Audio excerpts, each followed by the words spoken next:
कृष्णाय वासुदेवाय हरे परमात्मने प्रातः क्लेशनाशाय गोविंदाय नमो नमः। बोलिए श्री शनिदेव महाराज की जय, हनुमान जी महाराज की जय।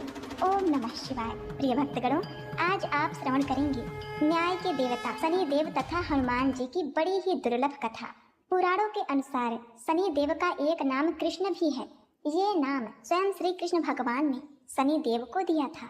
आज के दिन जो भी मनुष्य इस व्रत को करता है या कथा का श्रवण करता है तो उन भक्तों पर शनि देव के साथ साथ हनुमान जी की कृपा भी प्राप्त होती है, क्योंकि शनि दोष से परेशान मनुष्य इस दिन हनुमान जी की कथा को सुनने तथा भजन कीर्तन करने से उनकी सभी प्रकार के ग्रह बाधा 7.5 ढाया समाप्त हो जाती है और साथ ही शनि देव की कृपा से भक्तों को रोगों से मुक्ति मिलती है, धन पुत्र व्यापार में तरक्की होती है, बुरा समय समाप्त हो जाता है, ऐसा हमारे पुराणों में वर्णित है। तो प्रिय भक्तों, इससे पहले कि हम कथा को शुरू करें, आप कमेंट में इन प्रश्न का उत्तर जरूर दीजिएगा कि शनि देव को रावण के कैद से किन देवता ने मुक्त कराया था। तो हे शनि देव, हे बजरंग बली, जो भी भक्तगण इस कथा को सुन रहे हैं, सुना रहे हैं तथा हुंकारा भर रहे हैं, उनको सुख शांति समृद्धि देना। हे प्रभु, अपने भक्तों का कल्याण करना। तो प्रिय भक्तों, आइए श्रवण करते हैं दुख दारिद्र को दूर करने वाली शनि देव की कथा। किसी गांव में एक बहुत ही विद्वान ब्राह्मण रहा करता था। एक दिन रात्रि में उसने सपने में देखा कि एक नीला वस्त्र पहने हुए बहुत ही दिव्य पुरुष उसे कह रहा है कि हे ब्राह्मण देवता, मैं तुझे लगूंगा। अब देखिए, यह सपना उस ब्राह्मण को रोज दिखाई देता। इससे वह परेशान हो गया और दुबला पतला होने लगा।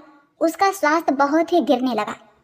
एक दिन उसकी पत्नी ने कहा, देखिए जी, मैं आपको कितना अच्छे से खिलाती पिलाती हूँ, मेवा मिश्री खिलाती हूँ, दूध मलाई खिलाती हूँ, अच्छा भोजन आहार पकाकर खिलाती हूँ, फिर भी आप इतने दुबले पतले क्यों होते जा रहे हैं? इसका क्या कारण है? प्रिय भक्तों, उस ब्राह्मण ने अपनी पत्नी से अपना सारा हाल बताया कि मेरे सपने में एक नीले कपड़े पहने हुए बहुत ही दिव्य पुरुष आते हैं। वे मुझे कहते हैं कि हे ब्राह्मण, मैं तुम्हें लगूंगा। अब यही सोचकर मुझे भूख प्यास नहीं लगती, मैं दुबला हो जा रहा हूँ। तब ब्राह्मणी ने कहा, हे पतिदेव, मुझे लगता है कि आपको शनि भगवान दर्शन देते हैं। आपके ऊपर शनि की दशा शुरू होने वाली है, इसीलिए आपको वे सचेत करते हैं। अवश्य ही वे शनि महाराज हैं। अब की बार जब दिखेंगे तो आप उनसे कहिएगा कि आप मुझे सिर्फ 1.25 पहर ही लगिए। प्रिय भक्तगणों, उसी दिन जब रात्रि होती है तो ब्राह्मण फिर से सोता है और उसके सपने में शनि भगवान दर्शन देते हैं और कहते हैं, हे ब्राह्मण, आज मैं तुम्हें लगूंगा। तब ब्राह्मण ने कहा, हे भगवान, यदि आप लगना ही चाहते हैं तो लग जाइए, लेकिन ये बताइए भगवान, आप कितने दिनों के लिए लगोगे? तब शनि देव ने कहा, हे ब्राह्मण, तुम्हारे ऊपर 7.5 शुरू होने वाली है, मैं तुम पर 7.5 साल के लिए लगूंगा। तब ब्राह्मण ने कहा, क्षमा करो भगवान, इतना भारी तो मुझसे झेला नहीं जाएगा, 7.5 साल बहुत है भगवान। तब शनि देव बोले, अच्छा 5 वर्ष के लिए लगूंगा। तब ब्राह्मण ने कहा, शनि महाराज, ये भी मेरे लिए ज्यादा है। शनि भगवान बोले, तो ठीक है, 2.5 साल का लग जाऊं। ब्राह्मण ने फिर मना कर दिया। तब शनि देव कहने लगे, 1.25 पहर का लगूंगा तो ठीक रहेगा। प्रिय भक्तों, उसे 1.25 पहर की शनि की दशा लग गई। ब्राह्मण ने नींद से उठते ही अपनी पत्नी से कहा, देखो, मेरे 1.25 पहर की शनि की दशा लगी है, सो मैं जंगल जाकर समय बिताऊंगा। तुम मेरे खाने पीने का सारा सामान बांध दो और मेरे पीछे किसी से लड़ना मत, घर में बैठी रहना, बच्चों को भी कहीं मत जाने देना और इस 1.25 पहर में किसी को गाली भी मत सुनाना। ऐसा कहकर ब्राह्मण अपने घर से जंगल की ओर चल दिया। जंगल में ब्राह्मण एक पीपल के पेड़ के नीचे बैठ गया और हनुमान जी का पाठ करने लगा। 1 पहर बीत गया तो ब्राह्मण ने सोचा, बाकी का समय तो रास्ते में ही बीत जाएगा, तो वह वहां से चल दिया और रास्ते में चलते हुए उसे एक सब्जी मंडी दिखाई दी। उसने सब्जी मंडी में से एक बड़ा सा कद्दू खरीद लिया। कद्दू खरीद के अपने चादर में लपेट करके वहां से चल देता है। तभी रास्ते में शनि महाराज एक साधु का भेष बदलकर उसके पास आते हैं और कहते हैं, तुम्हारे चादर में क्या है? ब्राह्मण ने कहा, हे साधु महाराज, मेरे इस चादर में तो कद्दू है। साधु ने कहा, अच्छा कद्दू है तो दिखाओ।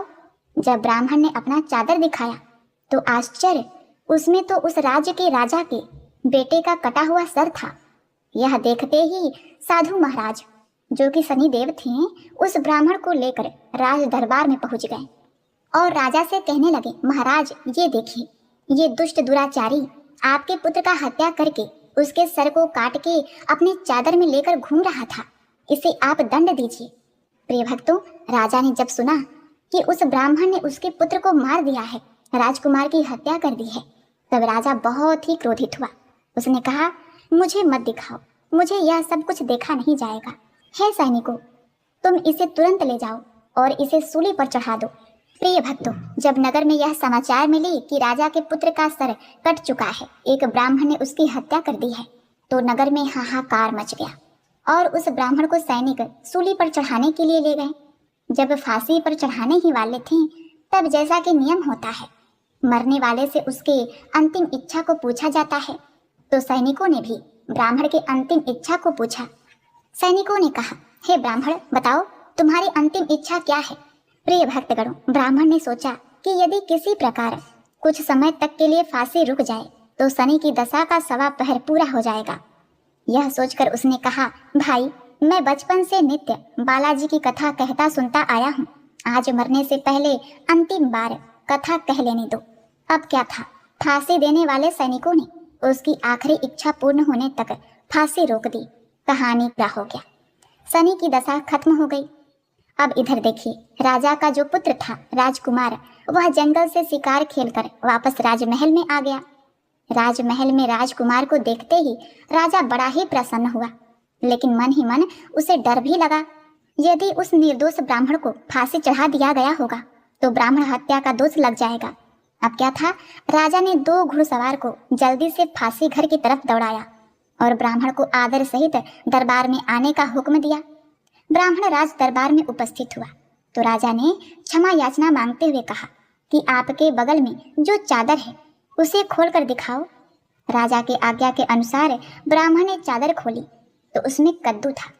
राजा ने ब्राह्मण को बहुत सा धन दिया और पूछा, हे ब्राह्मण देवता, मुझे यह समझ में नहीं आया, इस सब के पीछे क्या रहस्य है, ये सब क्यों हुआ, आखिर ये सब था क्या। तब ब्राह्मण ने कहा, हे महाराज, मुझे 1.25 पहर की शनि की दशा लगी थी, इसीलिए यह सब कुछ हुआ। राजा ने कहा, हे ब्राह्मण देव, शनि की दशा किस प्रकार टलती है।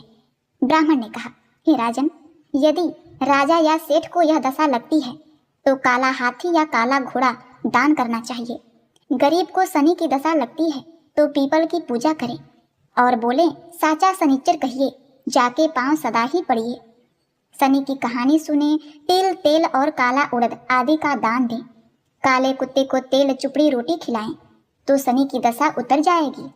अब देखिए, राजा ने उस ब्राह्मण को कद्दू वापस कर दिया। अब घर आकर ब्राह्मण ने कद्दू अपनी पत्नी को दिया। जब उसकी पत्नी ने सब्जी बनाने के लिए उस कद्दू को काटा तो उसके बीजों की जगह हीरे मोती निकलने लगे। ब्राह्मणी ने पूछा, हे पतिदेव, ये सब क्या है, इसमें से हीरे मोती कैसे निकल रहे हैं, इसे कहाँ से लाए हैं आप। तब ब्राह्मण ने कहा, हे प्रिय, जब शनि की दशा लगी थी तो ये कद्दू कुंवर का सर बन गया था, और जब दशा उतरी है तो शनि जी ने कैसे निहाल कर दिया, हमें माला माल कर दिया। हे शनि देवता, जैसे ब्राह्मण को शनि की दशा लगी वैसे किसी को शनि की दशा न लगे। जैसे ब्राह्मण को धन दौलत मिला वैसे सबको धन दौलत मिले। कथा कहानी कहते सुनते हुंकार भरते सबको मिले। शनि देव ने ध्यान मन इच्छित फल पाऊं। जय शनि देव, हे शनि देव, जय शनि देव, ओम नमः शिवाय। प्रिय भक्तगणों, अब आइए श्रवण करते हैं भगवान शनि देव की दूसरी कथा। यह कथा सुनने से भक्तों को मन वांछित फल की प्राप्ति होती है। नर्मदा नदी के किनारे एक गांव में बहुत ही बड़े साहूकार का परिवार निवास करता था। साहूकार की मृत्यु हो चुकी थी। घर में साहूकारनी तथा उसके 2 बेटे, एक बड़ी बहू थी। साहूकारनी का छोटा बेटा मानसिक रोग से ग्रस्त था।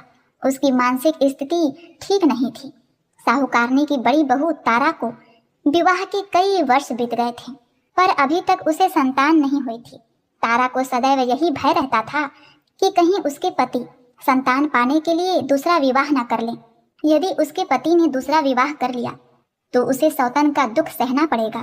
प्रिय भक्तजनों, इसी डर से तारा ने एक योजना बनाई और उसने अपने घर में काम करने वाली नौकरानी चंदा से अपने देवर चंदन का विवाह कराने के लिए अपनी सास साहूकारनी तथा अपने पति को मना लिया।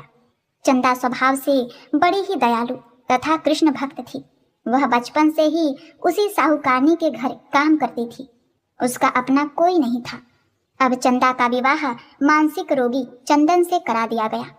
कुछ साल बाद चंदा ने एक सुंदर पुत्र को जन्म भी दिया, किंतु चंदा की जेठानी तारा ने चंदा का बच्चा छीन लिया और उसे घर से धक्के मारकर बाहर निकाल दिया और तारा ने अपने पति को भी अपने पक्ष में कर लिया। प्रिय भक्तगणों, बेचारा चंदन तो मानसिक रोगी था, वह कर भी क्या सकता था और वह साहूकारनी चाहकर भी कुछ न कर सकी। प्रिय भक्तगणों, दरअसल ये तो तारा की चाल थी। उसने तो कभी चंदा को अपनी देवरानी माना ही नहीं। वह तो सिर्फ चंदा से उसका बच्चा लेना चाहती थी ताकि उसे पाल पोस कर अपना नाम दे सके। अब देखिए, चंदा के बार बार रोने गिड़गिड़ाने पर भी तारा नहीं मानी और उसे उस गांव से ही निकाल दिया। अब चंदा गांव गांव भटकने लगी। भटकते भटकते वह कृष्ण जी के एक पुराने मंदिर में पहुंच गई। वहीं पर उसने प्रभु से न्याय की गुहार लगाई। वह अपना सर भगवान की चौखट पर पटकने लगी तथा लगातार ओम कृष्णाय नमः मंत्र का जाप भी करती रही। प्रिय भक्तों, उस स्त्री की करुण पुकार न्याय के देवता शनिदेव ने सुनी तथा भगवान श्री कृष्ण के आदेश से तुरंत चंदा के पास उपस्थित हो गए और साधारण मनुष्य का रूप धारण करके उसे अपने आप को कष्ट ना पहुंचाने के लिए कहा और कहा कि हे बहन, तुम भगवान श्री कृष्ण पर विश्वास रखो और ओम कृष्णाय नमः मंत्र का जाप करती रहो। तुम्हारा अवश्य ही कल्याण होगा। तुम्हें जो भी दुख है सब भगवान श्री कृष्ण हर लेंगे और शनिदेव की कृपा से तुम्हारा मंगल होगा। यह सुनकर चंदा भगवान श्री कृष्ण के आराधना में लग जाती है। शनिदेव का ध्यान करते हुए ओम कृष्णाय नमः मंत्र का जाप करने लगी। अब शनिदेव एक साधु का भेष बदल कर साहूकारनी के घर पहुंच गए और अलख निरंजन का अलख जगाने लगे। तब घर से बाहर साहूकारनी निकली और उसने भिक्षा देकर उन्हें प्रणाम किया। तब साधु रूपी शनिदेव ने कहा, हे देवी, मैंने सुना है आपके घर में कोई मानसिक रोगी है। मैंने 7 सालों से हिमालय के जंगलों में भटकते हुए बहुत ही दुर्लभ जड़ी बूटी इकट्ठी की है जो हर प्रकार के रोगों को समाप्त कर देती है। यदि आप कहें तो मैं आपके घर के मरीज को ठीक कर सकता हूँ। प्रिय भक्तों, उस साहूकारनी ने कहा, हे महात्मन, अहो भाग्य जो आप यहाँ पधारें।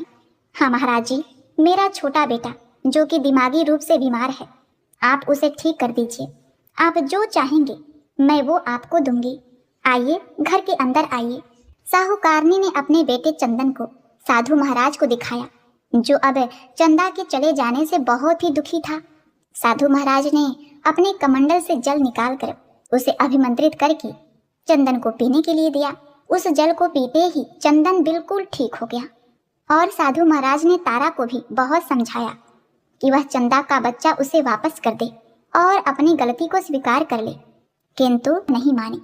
वह तो उल्टे ही साधु महाराज को ही डांटने लगी, यहाँ तक कि चंदन के ठीक होने से उससे ईर्ष्या करने लगी। इस बात से रुष्ट होकर भगवान शनिदेव की दशा तारा को लग गई और वह मानसिक रोगी हो गई। उसका एक हाथ लकवा से ग्रस्त हो गया। साधु महात्मा के बताए अनुसार चंदन अपनी पत्नी चंदा को घर ले आया और अपनी पत्नी, बच्चे और माँ के साथ हंसी खुशी जीवन व्यतीत करने लगा।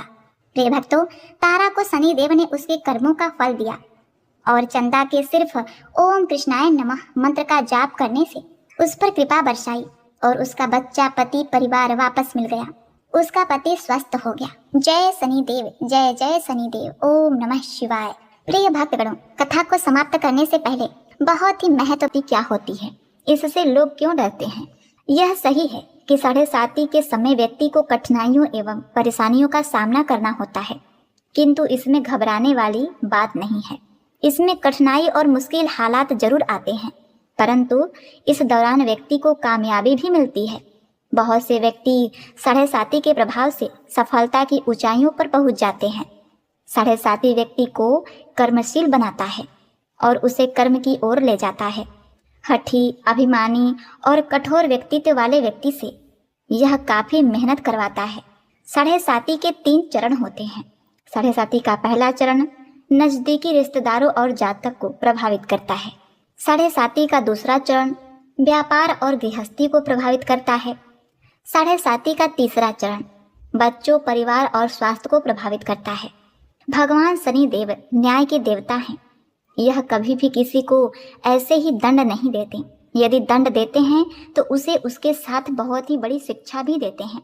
जैसे एक माता अपने पुत्र के गलती पर उसे दंड देती है उसकी भलाई के लिए, उसे सही मार्ग पर जाने के लिए, ठीक वैसे ही शनिदेव कर्म और न्याय के पथ पर चलने के लिए मनुष्य को दंड देते हैं ताकि वह डर कर आगे ऐसा कार्य न करे और अपने जीवन को सरल और सार्थक बनाए। भगवान शनिदेव तो न्याय की मूर्ति हैं।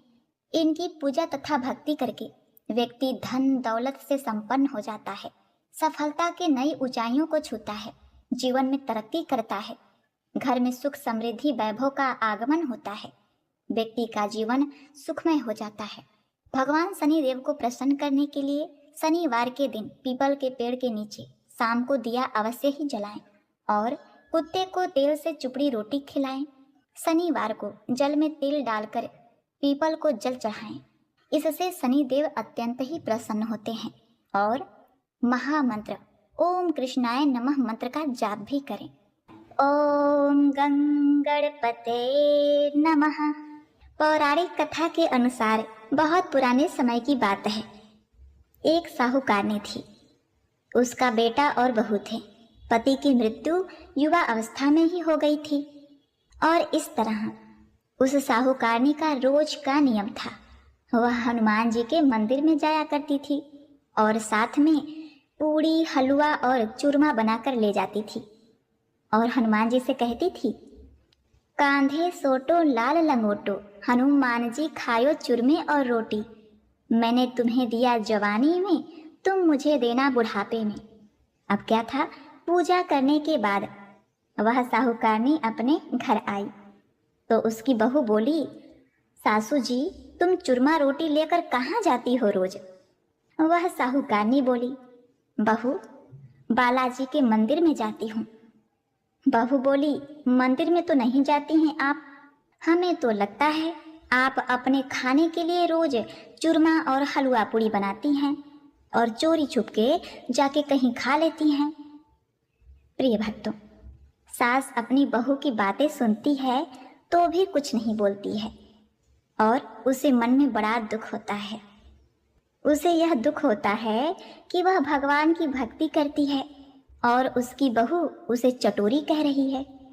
अब क्या था, दुख के मारे वह जाकर अपने कमरे में सो जाती है। सोते सोते 5 दिन हो गए। हनुमान जी सपने में आए और बोले, हे साहूकारनी, तूने तो जवानी में दिया है, मैं तुझे बुढ़ापे में देता हूँ। साहूकारनी बोली, हे हनुमान जी, आज तो आप मुझे खाने के लिए दे देंगे, लेकिन रोज कौन देगा?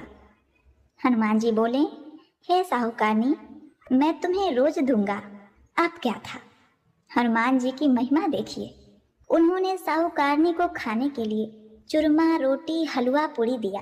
साहूकारनी चुपचाप चूरमा रोटी खा लेती है। इसी प्रकार 5-6 दिन बीतते हैं और धीरे धीरे बहू के घर में से अचानक अनाज इत्यादि खत्म होने लगते हैं। उसके पास कुछ नहीं रहा, सब चीज में घाटा पड़ गया। बहू ने सोचा, सास को 7 दिन हो गए हैं, मैंने तो उन्हें खाने को कुछ दिया भी नहीं, देखूं तो कैसी हैं। अब देखिए, बहू अपने सास के कमरे में जाकर देखती है तो उसने क्या देखा कि उसकी सास तो अच्छी भली मोटी ताजी है। बहू बोली, सासू जी, मैंने तुम्हें खाने को भी नहीं दिया और तुम क्या खाती हो, इतनी स्वस्थ और मोटी ताजी हो। सासू बोली, मुझे तो हनुमान जी मीठी मीठी हलवा और रोटी दे जाते हैं, मैं वही खाती हूँ। अब क्या था, बहू सास के पैरों में गिर गई। उसे पछतावा हुआ। वो बोली, हे सासू माँ, हम तो तुम्हारे भाग का खाते हैं, हमारे घर में तो कुछ भी नहीं रहा। मैंने आपको खाना नहीं दिया, मैंने आपके भक्ति को झूठा समझा, आपको चटोरी समझा, इसीलिए भगवान ने मुझे दंड दिया। 7 दिन के अंदर ही हमारे घर से अनाज, धन इत्यादि समाप्त हो गया। हे सासू माँ, अब आप ही सब कुछ संभालो। मुझे आपके भक्ति पर विश्वास हो गया। आपने हनुमान जी को भोग लगाया जवानी में, और हनुमान जी ने आपको वही भोग बुढ़ापे में लौटाया। आपका पेट भरा। हनुमान जी की महिमा अपार है। कोटि कोटि प्रणाम है। प्रिय भक्तों, अब क्या था, उस सास ने खुशी खुशी घर की सारी जिम्मेवारी संभाल ली। सास यानी कि वह साहूकारनी हनुमान जी को रोज चूरमा रोटी हलवा पूड़ी खिलाया करती थी, हलवा पूड़ी चढ़ाया करती थी। फिर घर में बहुत बरकत हुई और खूब धन धान आने लगा। हे हनुमान जी महाराज, हे बालाजी, जैसे आपने उस साहूकारनी को दिया वैसा सबको देना जो आपके इस कथा को बड़े श्रद्धा से सुन रहे हैं। जय बजरंग बली। ओम नमः शिवाय।